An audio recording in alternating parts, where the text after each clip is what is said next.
Page 31, God of our fathers, whose almighty hand. This is in C major. All white notes except for the accidentals, which they've added a few. Just a minor little things I'll talk about here. You're starting out in C position, and you get over to the last two measures of the first line, and it's here. There's crossover to get the B, and they're saying go ahead and use the thumb on the C again. Well, you don't have to. Once you cross over and play the B, you can use third finger on that C. Because in the second line you got to move anyway. It doesn't matter. So if you're here, you got to go up to here.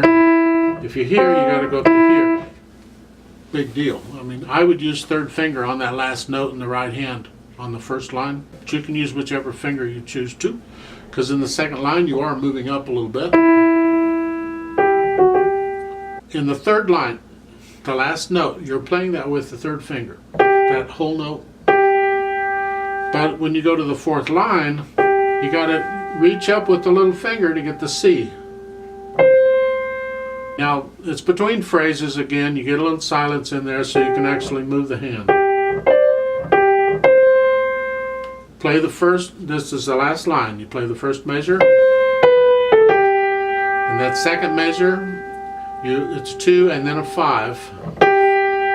Because you're moving the hand down. So. Left hand starts out in C position, and look at the last measure of the first line, you're here. It's fine. But then when you go to the next line, notice it's a fifth finger on the E. Your hand goes up. Both hands have gone up. Here. You're here.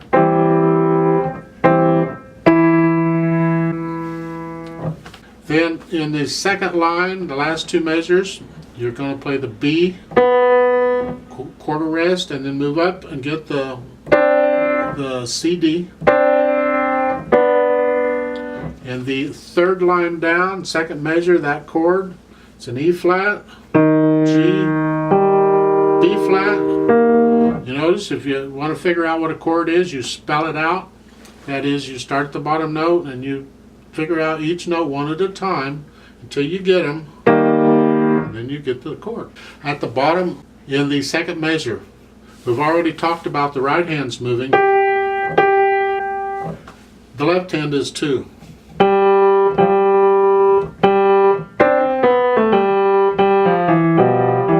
Because now you got to move both hands at the same time. You have a pedal to help you out because it's all one phrase. It's got to be connected. So you have the pedal there. And that's fine if you want to do that. It's just unnecessary. Because if we look at the notes, let's take the right hand first. Starting with the last line, the first note. Forget the rhythm. Let's just do the notes and don't play repeated notes. We just want each key once. Then a B, and then an A, and then a G. Forget the next G. Do an F. Forget the fingering. Do an F. And then cross over and get the E, D, and a C. That's a scale. It's a C major scale. If you know the fingering to it, it's a piece of cake. There's no reason you can't use that fingering in this piece. I don't know why they've made this fingering like they did, because it's just a simple scale. So stay in that position until you get to the third measure on the E, then cross over with the third finger. It's so much easier to do it that way than to do what they're suggesting. Then it's the same thing in the left hand. You have a scale. Sort of, mostly a scale. So you're starting out with... So when you get to the second measure instead of the fourth finger, put your thumb on that. And you're in position. So you don't have to move the hands around like they're telling you to. Just play the C major scale fingering on going down and you've got it. One of the advantages of knowing the scales, you'll recognize them in these pieces. Well, I don't need that fingering. I can just do it this way. Hopefully the rhythm isn't causing you too much of a problem. Let's look at the first measure. It's 1, 2, 3, and 4, and 1. See, the eighth note is on the end of 4. 1 and 2 and 3 and 4 and 1. And like so, and you'll get that rhythm in a number of places. At the bottom, I like a little break between the piece and the amen. So I'm not going to legato pedal the amen with it. You can do it however you feel is right, but I don't. To me, the amen is a separate statement. I haven't been doing anything with dynamics in these pieces. You can put in the dynamics. The dynamics listed always apply to the melody. So you keep the accompaniment under, whatever that is. This is a loud piece, except when you get to the end, they want the amen to be a medium soft. And that is the right hand C's are medium soft. So the rest of it is under that. And you decide how loud that is. This is a 4/4 time, so I'll give us 4 counts. Let's try it out together. Bring out the melody.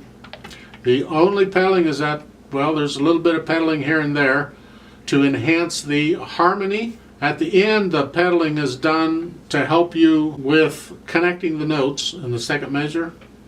And then at the end, it's harmony again. It just brings out all the overtones. It changes the sound.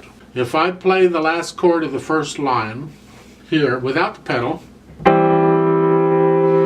I'll play the same thing with the pedal. There's a little difference in the sound because of the harmonics. Now, I don't know on an electronic piano how much of a difference it makes, and I don't know how well you can hear what I'm playing. But if you're playing an acoustic piano, hopefully you can hear the difference on your piano. So it does make a difference. Now, in the second line, your pedal's down mainly for connecting them, making them even, making them connected. Not so much for harmony. So the pedal can be used for different things. All right, here we go. Starting out in C position. Foot's on the pedal. 1, 2, ready, go. 2,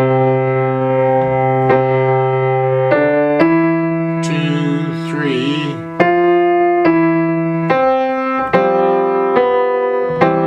2, 3, 4.